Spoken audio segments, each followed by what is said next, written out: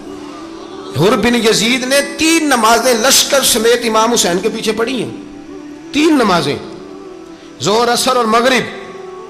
پھر امام حسین کے سامنے شرائط پیش کی کہ آپ کو یہاں گھیر لیا گیا ہے، یہاں آپ بیعت کریں گے، یہاں آپ جنگ کریں گے، 2 ہی باتیں۔ امام حسین نے فرمایا نہیں بھائی بیعت تو میں نہیں کرتا، اس کے علاوہ تم جو کہتے ہو میں کرنے کو تیار ہوں۔ اس نے خط لکھا، عبید اللہ ابن زیاد کو ایک بندہ دوڑایا پیچھے، کوفے چند میل پہ کوفہ تھا، کہا وہ نہیں مان رہے، کیا کرنا ہے؟ تو حسین ابن علی ہے، میں زیادہ دیر انہیں روک بھی نہیں سکتا۔ انہوں نے پیغام دیا حر بن یزید کو کہ کرنا کچھ بھی نہیں، ان کا پانی بند کر دو، بلیک میل کرو، کھانا پانی نہیں ملے گا، چھوٹے چھوٹے بچے ہیں، خود ہی مان جائیں گے۔ حضرت امام علی مقام کے بارے میں حر کے پاس جب یہ پیغام آیا تو حر کہنے لگا میری طبیعت نہیں مانتی حسین پر پانی بند کرو، دل نہیں مانتا۔ جب یہ لفظ کہے نا دوبارہ تو پھر عبید اللہ ابن زیاد نے عمر بن سعد کو 10,000 آدمی دے کے بھیجا، کہا حر بن یزید لچک دکھا رہا ہے حسین کے حق میں۔ ایک رے کا علاقہ تھا، بڑی وہاں فصل ہوتی تھی، لوگ کوشش کرتے تھے وہاں کا گورنر بننے کی، کوشش کرتے تھے۔ تو عبید اللہ ابن زیاد کہنے لگا تمہیں رے کی گورنری ملے گی، سب سے سرسبز و شاداب علاقہ، تمہیں وہاں کا گورنر بنایا جائے گا اگر حسین کے خلاف لڑو گے۔ یہ اتنی زبردست ہوتی ہیں گورنریاں کہ گورنریوں کے لیے لوگ نسل رسول کے خلاف بھی نکل آتے ہیں، یہ اتنی تگڑی ہوتی ہیں، اتنی جلدی وفاداریاں بدلتی ہیں۔ امام حسین کو روک لیا گیا، عمر بن سعد نے روک لیا۔ 1 محرم کو امام آئے، 7 محرم تا روکا گیا، 7 محرم کو پانی بند کر دیا۔ جانور پانی پیتے تھے، گھوڑے پیتے تھے، کتے پیتے تھے، لیکن مصطفیٰ کے گھرانے کو پانی پینے کی اجازت، 3 دن تک پانی بند رہا۔ 9 محرم کو عمر بن سعد نے اور لوگ بلائے۔ شمر ایک بڑا سخت آدمی تھا، سنگ دل بدبخت، جس نے حضرت علی اصغر کے گلے پر تیر مارا تھا، وہ اور لشکر لے کے آیا۔ رات کو کہنے لگا امام حسین رضی اللہ تعالیٰ عنہ سے کہ بس بڑا ہو گیا، یہ 9-10 محرم کی درمیانی رات، یہاں آپ جنگ کریں گے یا آپ بیعت کریں گے، 2 ہی باتیں۔ امام حسین اندر گئے، سیدہ زینب سے مشورہ کیا، باہر آئے، فرمایا بات وہی ہے جو پہلے دن والی ہے۔ او بھائی بچے ساتھ ہو، صحرا کا علاقہ ہو، تپتی ہوئی ریت ہو، اتنے کٹھن اور سخت حالات، چاروں جانب موت ہی موت، دور دور تک اپنوں کا نام و نشان کوئی نہیں، اور اکیلے فیصلہ کرنے والے امام حسین، باقی سارے بچے ہیں یا عورتیں، سارے بڑے اکیلے۔ امام حسین رضی اللہ تعالیٰ عنہ نے فرمایا بھائی بیعت تو میں نہیں کرتا، باقی جو تمہارا پروگرام ہے۔ شمر اور ابن سعد کہنے لگے پھر جنگ کے لیے تیار ہو جائیں۔ کیا انداز ہے امام حسین کا، فرمانے لگے کل جنگ کروں گا، مجھے پتا تو ہے جنگ کا نتیجہ کیا نکلنا ہے، 1 رات مجھے دے دو تاکہ میں کھل کے اپنے رب کی عبادت تو کر لوں۔ حسین نے جانا ہے، مجھے پتا ہے کل رزلٹ 72 اور 22,000 کا کیا 1 رات مجھے دو، میں مالک سے راز نیاز تو کروں، میں گویا اس سے پوچھوں تو صحیح کہ مالک میرے والد بھی شہید ہیں، بھائی بھی شہید ہیں، نانا کو بھی دکھوں میں دیکھا ہے، تو اب میری باری ہے تو مالک میں حاضر ہوں، مجھے موقع تو دو، اس لیے کہ میرے نانا نے بدر میں بھی ساری رات عبادت کی تھی، صبح مجھے موقع دو۔ اور دنیا کا اصول ہے جب کوئی موقع مانگتا ہے تو دیا جاتا ہے۔ یہ دونوں کہنے لگے کوئی موقع نہیں۔ حر بن یزید پیچھے سے بولا، کہنے لگا نہیں بدتمیزی نہ کرو، حسین کو موقع دو، تمہیں دینا پڑے گا۔ موقع دیا۔ حر بن یزید نے پھر منت کی، کہا حضور آپ مہربانی کریں مان جائیں۔ فرمایا ماننے والا کھاتا کوئی نہیں۔ فرمایا ماننے والا کھاتا، بولیے ماننے والا کھاتا، یہ بڑا مشکل کام ہے بھائی، ضمیر کا سودا اب تو عام ہو گیا، بازار لگتے ہیں، ریٹ لگتے ہیں، اپنی اپنی چاہتوں پہ لوگوں نے اپنے اپنے انداز سجائے ہوئے ہیں۔ کوئی آدمی بس اچھے طریقے سے نام لے لے تو بس ہم اس کے پیچھے چل جاتے ہیں، اب تو عام ہو گیا یہ معاملہ۔ امام حسین نے فرمایا ہو ہی نہیں سکتا، ممکن ہی نہیں ہے۔ ساری رات عبادت میں گزری، ریاضت میں گزری، تہجد کا وقت ہوا تو گھر والوں کو بلایا، فرمایا دیکھنا تمہاری سی کی آواز نہ باہر آئے، خبردار سی کی آواز نہ آئے۔ اور امام زین العابدین سے فرمایا تو بیمار ہے، تو جہاد نہیں کرے گا، لیکن خیال رکھنا پیچھے۔ اور بڑی قیمتی بات بتا رہا ہوں، ہماری بیویاں کسی کے گھر میت ہو جائے تو 4 دن بخار نہیں اترتا، امام علی مقام نے سیدہ زینب سے فرمایا تو بڑی ہے، میری بہن ہے، پیچھے سارے بچے ہیں، جوان ہیں، ان کے حوصلے تیری ذمہ داری ہیں۔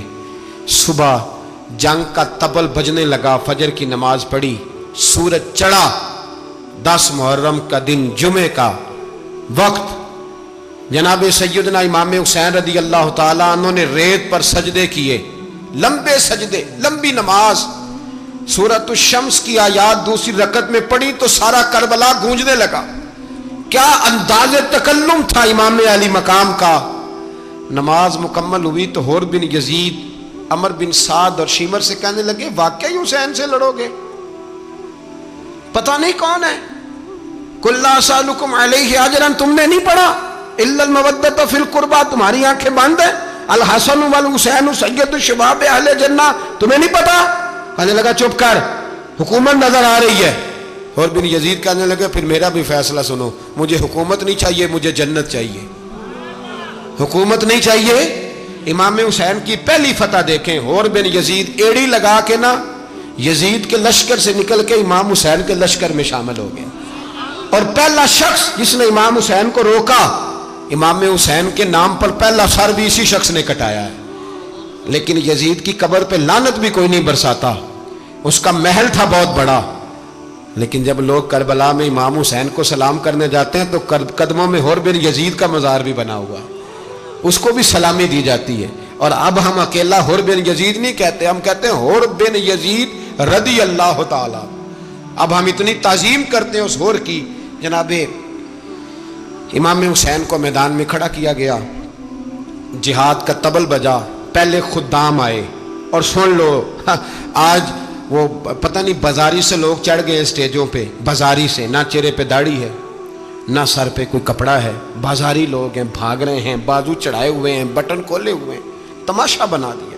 سننے والوں کا بھی اللہ ہی حافظ ہے، وہ سٹیج پہ یہ اہل بیت کی شان بیان کرتا ہے، بھاگ کے ادھر جاتا ہے، یہ کوئی طریقہ ہے؟ سننے والوں کا بھی عجیب انداز ہے، ہر بندے کو سننے بیٹھ جاتے ہیں۔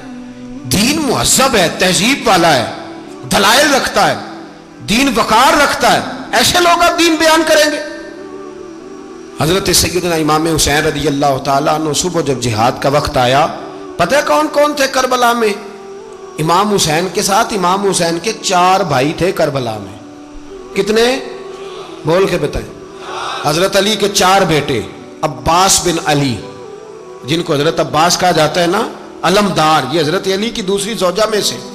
عباس بن علی بھی تھے، اور ابو بکر بن علی بھی تھے، عمر بن علی بھی تھے، عثمان بن، یہ حضرت علی کے بچوں کے نام ہیں۔ یہ آپ کے شہزادے امام حسین کے ساتھ شہید ہوئے، ان کا نام صرف اس لیے نہیں لیا جاتا کہ ان کا نام خلفائے ثلاثہ کے نام پہ، حضرت علی نے اپنے یاروں کے نام پہ رکھا ہے، تو تم نے کربلا کے میدان سے خارج کر دیا۔ یہ تینوں شہزادے حضرت جناب سیدنا امام حسین کے ساتھ تھے، یہ بھی شہید ہوئے۔ حضرت جناب زینب امام حسین کی سگی بہن ہے، ان کے 2 بچے تھے، اون و محمد۔ جب امام حسین میدان میں جانے لگے تو جناب زینب بچوں سے کہنے لگی نہ، پہلے بھائی نہیں جائے گا، پہلے بھانجے جائیں گے۔ 2 بچے شہید ہوئے۔ حضرت قاسم بن حسن امام حسن کے بیٹے تھے، وہ جب میدان میں جانے لگے تو امام حسین نے کہا نہیں بھائی تو نہیں جائے گا، تو میرے بھائی کی نشانی ہے، میں جاؤں گا۔ تو حضرت قاسم بن حسن نے ایک تعویذ کھول کے دیا کہ ابا جی میرے والد نے کہا تھا جب بڑی مشکل آ جائے تو تعویذ کھول کے دیکھنا، تو آج بڑی مشکل آئی ہے تو میں نے تعویذ کھولا ہے، تو یہ دیکھیں کیا لکھا ہے، یہ تو رکا ہے، تعویذ ہے ہی نہیں۔ جب کھول کے دیکھا تو اس پہ لکھا تھا قاسم اگر حسین پہ کوئی کڑا وقت آ جائے تو بیٹا کے آگے آگے رہنا، اگر کڑا وقت میرے بھائی پہ کبھی آ جائے نا، دیکھنا اس کے آگے آگے چلنا، اسے حسن کی کمی نہ محسوس ہو، پائیاں جہا ساک نہیں کوئی جے وچ خار نہ ہوئے۔ سیدنا امام حسین پہلی دفعہ کربلا میں اس وقت روئے جب یہ رکا، آپ نے دیکھا تو فرمایا ٹھیک ہے، اگر حسن کی یہ وصیت ہے تو میں نے زندگی میں اگر ان کی ہر بات مانی ہے اب بھی مانوں گا، تمہیں اجازت ہے۔ جناب قاسم بن حسن 16 سال کا جوان جب میدان میں نکلے تو ہائے ہائے پتہ نہیں کہاں سے آ گئی ہے۔ امام قاسم بن حسن جب میدان میں نکلے تو تبری سے لے کر علامہ ابو الاسناد صاحب سب کو پڑھ کے تو دیکھو، 3 دن کی پیاس ہے، شدید آزمائش ہے، دکھ ہیں، تکلیفیں ہیں، پھر بھی پہلی دفعہ جب میدان میں گئے ہیں واپس آئے ہیں 19 لوگوں کو قتل کر کے واپس آئے، 19 لوگوں کو ایک وار میں حضرت ایسے ہی تماشا بنا دیا ہے۔ مظلوم تھے وہ تو رو رہے تھے، ہر مقرر یہ کہہ رہا ہے کہ وہ تو بار بار کہ ابا پانی مل جائے، پانی آ جائے، ترس گئے۔ خدا کا خوف کرو، یہ دلیر لوگ تھے، ان کی باتیں آج بھی پڑھ کے دلیری پیدا ہوتی ہے، دلیری پیدا ہوتی ہے، دلیری۔ سناؤ قصہ خیبر کو، تمامی اپنے بچوں کو علی کی داستان سن کے دلوں سے ڈر نکلتا ہے، علی کی داستان سن کے دلوں سے، یہ جو بچے ڈر رہے ہیں نا، وہ چمگادڑ آ گئی، کاکروچ آ گیا، یہ خوف نکل جائے گا اگر حضرت قاسم بن حسن کی بات سنیں گے۔ درجنوں لوگ آپ نے قتل کیے، ایک دفعہ آئے، کہا چاچا یزید کا لشکر تو بڑا بزدل ہے، اگر چند قطرے پانی میرے حلق سے گزرے تو میں سارے کاٹ کے لے آؤں گا آپ کے پاس، چند قطرے۔ لیکن تھوڑی دیر گزری، عمر بن سعد کہنے لگا اکیلے اکیلے جاؤ گے تو علی کا پوتا ہے، یہ سب کو مار دے گا، اکٹھے جاؤ۔ چاروں جانب سے تیر برسے، ایک تیر لگا آ کے گردن کے پیچھے، بس جناب سیدنا قاسم بن حسن گھوڑے سے نیچے گرے تو جناب زینب حوصلہ کر کے آنسو سمیٹ کے کہنے لگی میں دیکھ رہی ہوں پردے کے پیچھے سے حسین میرے بھائی کا بیٹا گر گیا ہے، جا اسے اٹھا کے لا۔ حضرت امام حسین ان کو اٹھا کے لائے تو امام حسین نے سینے سے لگایا ہوا تھا تو ان کے پیر، ان کا قد لگتا تھا امام حسین سے زیادہ ہے، اٹھا کے لایا، لٹا دیا گیا۔ امام حسین کے اپنے بڑے بیٹے میدان میں نکلنے کو، علی اکبر نام ہے، جب جن لوگوں نے حضور کو نہیں دیکھا تھا وہ جب کہتے نا ہم نے نبی پاک کا دیدار نہیں کیا تو بتاؤ کس طرح کے تھے، تو بتایا جاتا تھا کہ جناب علی اکبر کا دیدار کرو، ہم شبیہ مصطفیٰ۔ اور جب وہ گلیوں میں نکلتے تھے تو عورتیں چھتوں پہ چڑھ جاتی تھیں۔ جناب علی اکبر رضی اللہ تعالیٰ عنہ تلوار لے کے میدان میں نکلے، جوان بیٹے دینے بڑے مشکل۔ او یارو رٹا کیا ہے یہ تو بتاؤ، کہ ظالم آدمی حکمران ہے یار، یہ رٹا ہے، ایک ظالم کا رستہ روکنا ہے، اس رٹے کے لیے ہم شبیہ مصطفیٰ۔ جناب سیدنا امام علی اکبر میدان میں نکلے، بڑے لوگ مارے، بڑے، پھر ایک تیر ان کے بھی گلے میں لگا، اور جب وہ گرے نا زمین پہ تو حضرت امام حسین دوڑ کے آئے، دوڑ کے، اور جب تشریف لائے تو ان کے گلے سے تیر کھینچا تو ایک جملہ لکھا ہے صاحب تبری نے، اس نے حد کر دی، کہنے لگے تیر کھینچا تو امام حسین کی آنکھوں میں آنسو آئے، کہنے لگے کاش جناب ابراہیم آج میرے سامنے ہوتے تو میں انہیں کہتا کہ آپ نے تو بیٹا ذبح کرتے وقت آنکھوں پہ پٹی باندھی تھی، دیکھو میں کھلی آنکھوں سے بچے ذبح کر رہا ہوں، کھلی آنکھوں، کاش جناب ابراہیم خلیل ہوتے تو انہیں کہتا۔ جناب علی اکبر بھی شہید ہوئے۔ حضرت علی اصغر کو تو اچانک اٹھایا تھا امام حسین، باہر نکلے تو گردن پہ تیر لگا تو 6 مہینے کا بچہ وہ بھی شہید ہوا، خون اچھالا آسمان کی طرف تو کہا مولا دیکھ لے میں نے 6 مہینے والا بھی نہیں بچایا، وہ بھی دے دیا ہے۔ پھر حضرت عباس کو بیٹیوں نے کہا کہ اب نہ، کچھ کہتے ہیں پہلے شہید ہوئے، کچھ نے لکھا بعد میں، کہ اب ہم سے پانی کے بغیر نہیں رہا جاتا، تو جناب عباس پانی کا مشکیزہ لے کے نکلے، باہر نکلے، ایک ہاتھ کٹا، دوسرے پہ مشکیزہ وہ بھی کٹا۔ دیکھ لو میں پس منظر پہ ہوں ابھی تک، میں بتا رہا ہوں کہ جہاد کس کے خلاف تھا؟ ظالم حکمران کے خلاف، ظالم کافر کے خلاف نہیں، مشرک کے خلاف نہیں۔ حضرت امام حسین رضی اللہ تعالیٰ عنہ نے ہر جگہ ایک ہی بات کی کہ یزید شرابی ہے تو بچے کٹوا دوں گا، شرابی کو ووٹ، یہ ایک نہیں، ہر کتاب میں یہی لکھا، ہر کتاب میں، اور ہر مسلک کی کتاب۔ یزید چونکہ مجرے دیکھتا ہے، رنڈیوں کا ناچ دیکھتا ہے، بچے کٹوا دوں گا، اس کے ہاتھ میں ہاتھ۔ امام حسین نے فرمایا چونکہ اللہ کی حدوں کو توڑتا ہے، حقوق اللہ پامال کرتا ہے، حدود اللہ، بچے کٹوا دوں گا لیکن اس کے ہاتھ میں ہاتھ۔ سارا دن خود مجرا دیکھنا اور 10 محرم کو 2 دیگیں پکا کے حسینی بن جانا، سارا سال خود گند مند کرنا، شرابیوں کے ساتھ رہنا، اور 10 محرم کو 2 آنسو بہا کے یاد رکھنا۔ میں ہمیشہ کہتا ہوں، پھر کہہ رہا ہوں، جس کے موبائل میں گندے گانے ہیں، گند دیکھتا ہے، شرابی کبابی کا سپورٹر ہے، ووٹر ہے، یا مجرے دیکھتا ہے آتا جاتا ہے، وہ یاد رکھے قیامت میں امام حسین کا ہاتھ ہوگا، اس کا گریبان ہوگا۔ ہم سے نہ رقم ہوں گے قصیدے یزید کے، ہم لوگ تو حسین کے سیرت نگار۔ حضرت عباس بازو کٹا، پھر پانی تو بھر لیا تھا، لا نہ سکے، پھر گردن کٹی تو شہید ہوئے۔ بچوں کی بھی شہادت ہوئی، پر جب ان کا لاشا اٹھایا تو امام حسین کہنے لگے مولا اب نہ حسین کی کمر کمزور ہو گئی ہے، اب کمزور ہو۔ اور بھائی ایک میت ہو جائے تو 4-5 دن تو پوری آنکھیں نہیں کھلتی، کیسا جری خاندان ہے۔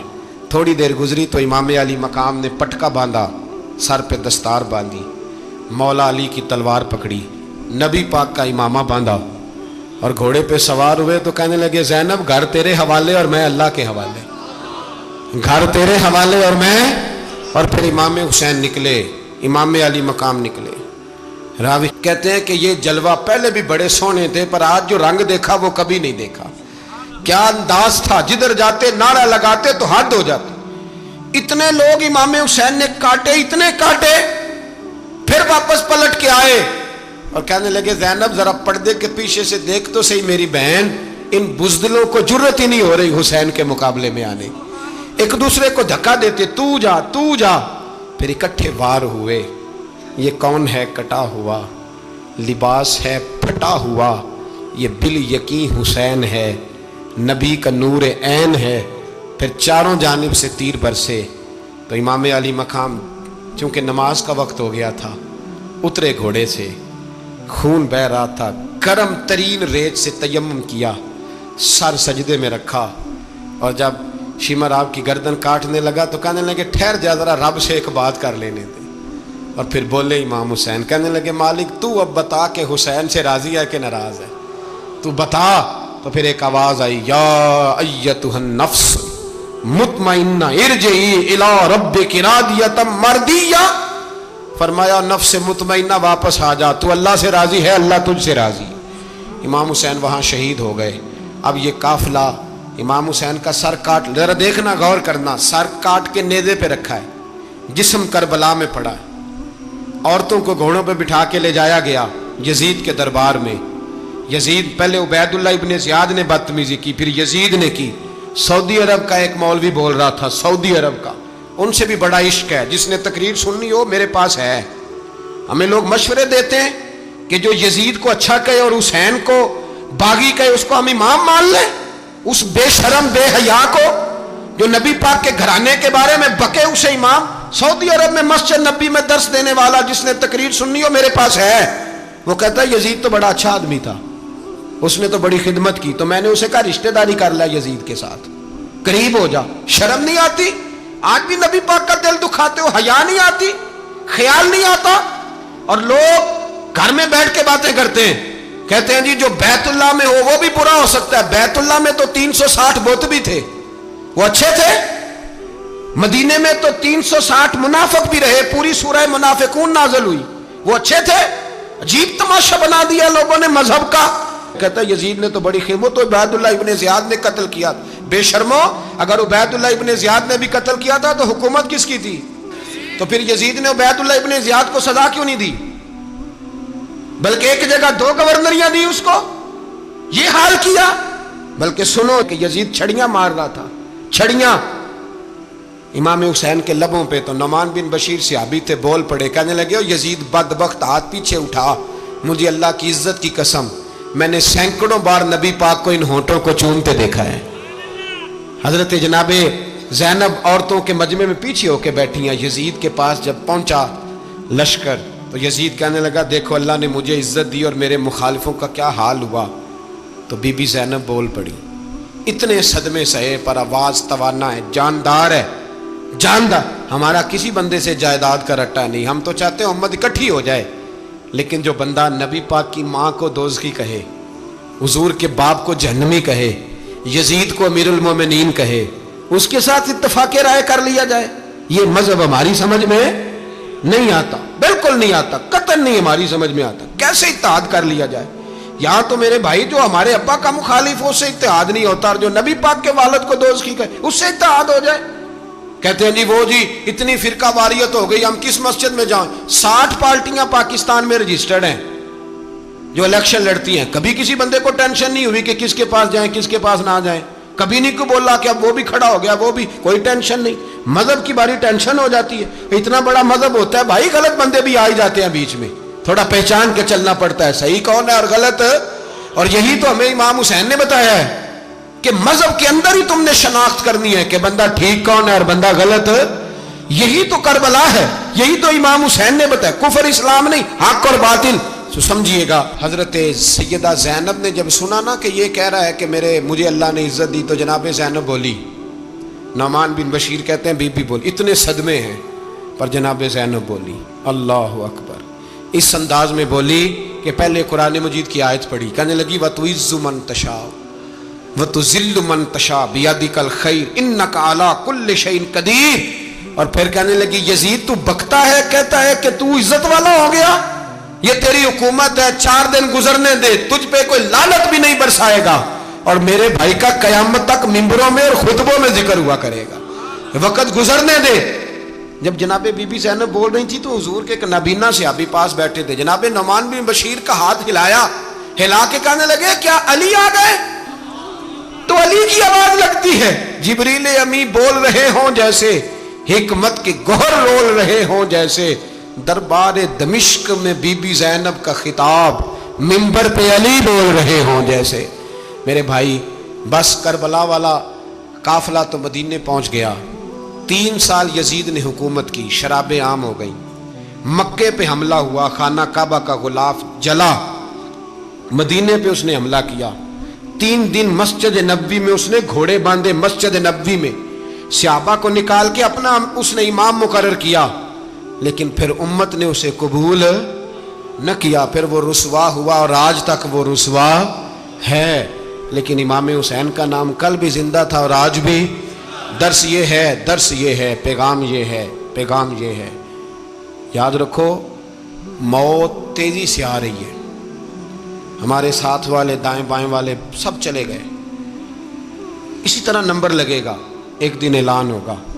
ضمیر کے قیدی بن کے زندگی نہ گزارو، بالکل نہ گزارو. یہ تھوڑی سی زندگی ہے، دنیا سجن المومن. حق بات کرو، حق پہ ڈٹنا سیکھو، دین سمجھو. خبردار رسول پاک صلی اللہ علیہ وسلم کے دین میں ظالم، جابر، فاسق، فاجر کی کوئی گنجائش قطر نہیں ہے. اپنے آپ کو سمیٹو، اپنے آپ کو سنبھالو، دین میں اپنا کردار ادا کرنے کی کوشش کرو. دین طلب کرتا ہے ہم سے کہ ہم نے دین کو کیا دیا ہے. امام حسین نے سارا گھرانہ دین کے لیے دے دیا. ہمارا جو بچہ کسی کام کا نہیں رہتا اسے مدرسے داخل کراتے ہیں. ہم نے دین اتنا کمزور کر دیا ہے کہ عالم اگر شور نہ کریں، زور نہ کریں، گھٹن والا ماحول ہو گیا. مذہب کی پوزیشن کمزور کر دی. اب جہاں تک اس بات کا تعلق ہے جی فرقے ہو گئے، تو میرے بھائی یہ کوئی اتنی خطرناک بات ہے، یہ کوئی اتنا مشکل معاملہ نہیں ہے. یہ تو امام حسین نے بتا دیا تھا کہ یزید کے طور پر ایک غلط فرقہ کھڑا ہو گیا ہے، لہذا اس کا مقابلہ کرنا ہے. اس میں کوئی بری بات ہے، لیکن ایک سبق ہے بزرگوں کا کہ اگر سچی بات بھی نہیں کرنی تو پھر اس منبر کا حق ادا نہیں ہوتا. جو سچ بولے وہ حسینی ہے، جو ظالم کے سامنے کھڑا ہو جائے وہ حسینی ہے. جو مصلحت کوش ہو، جو کہے ٹائم نہیں، گراؤنڈ ریالٹی نہیں، حالات نہیں، طبیعت نہیں، موقع نہیں، تو ابھی امام حسین کے پیغام کو نہیں سمجھا. میں بہت سارے بزرگوں کا نام اس لیے نہیں لیتا کہ لوگ ایسے نہ کہیں کہ کسی کا نام کیش کرایا جا رہا ہے، لیکن میں نے سارے مناقب پڑھے ہیں. میری لائبریری میں کتابیں ہیں، میں پڑھتا رہتا ہوں، میں سفر میں بھی ساتھ رکھتا ہوں. لیکن حضرت شیخ عبدالصبور بیگ منشور ہزاروی کا شعر امام علی مقام کے مقابلے میں اس طرح کا ہے کہ مجھے سارے شاعروں سے زیادہ وزنی محسوس ہوتا ہے. انہوں نے کہا تھا اس شاہ مشرقین کی، اس نور عین کی مطلوب ہے جہاں کو قیادت حسین کی. دیکھیے ذرا حسن. اور ہر سو یزیدیوں کا زمانے میں زور ہے، ایک دو جگہ پہ نہیں، ہر سو یزیدیوں کا زمانے میں زور ہے. منشور آج پھر ہے ضرورت حسین کی، آج پھر ہے ضرورت ہے، آج لوگ حسینی بنے امام حسین کے نقش قدم پر. وہ کہتے ہیں زور ہو گیا یزیدیوں کا. یہ ہمارے بزرگ ہمیں بتا گئے. مسجد کی طرف توجہ کرو، اپنے بچوں کی نگہبانی کرو. دنیا کی زندگی اتنی مختصر ہے کہ ایک خواب لگے گا جب ہم جائیں گے دنیا، ایک خواب لگے گا. خواب تھا جو کچھ کے دیکھا، جو سنا افسانہ تھا. اہل بیت نبوت کا اسوہ عبادت ہے، ریاضت ہے، پردہ ہے، پرہیزگاری ہے. اس پر توجہ کریں. جن کی بچیاں سر نہیں ڈھانپتی وہ 10 محرم کو بے شک دیگ نہ پکایا کریں۔ جو لوگ قرآن شریف پڑھنے کے عادی نہیں وہ بلا بے شک امام علی مقام کا ذکر نہ کریں، اس لیے کہ امام حسین نے سر سجدے میں کٹایا ہے اور تلاوت نیزے کی نوک پہ بھی جاری رکھی ہے۔ دین کے ساتھ اپنے آپ کو جوڑو، دیندار بنو، رسول اللہ کی غلامی اختیار کرو، ورنہ یہ زندگی کچھ ایسا وقت بھی لاتی ہے کہ جب زندگی بوجھ بن جاتی ہے۔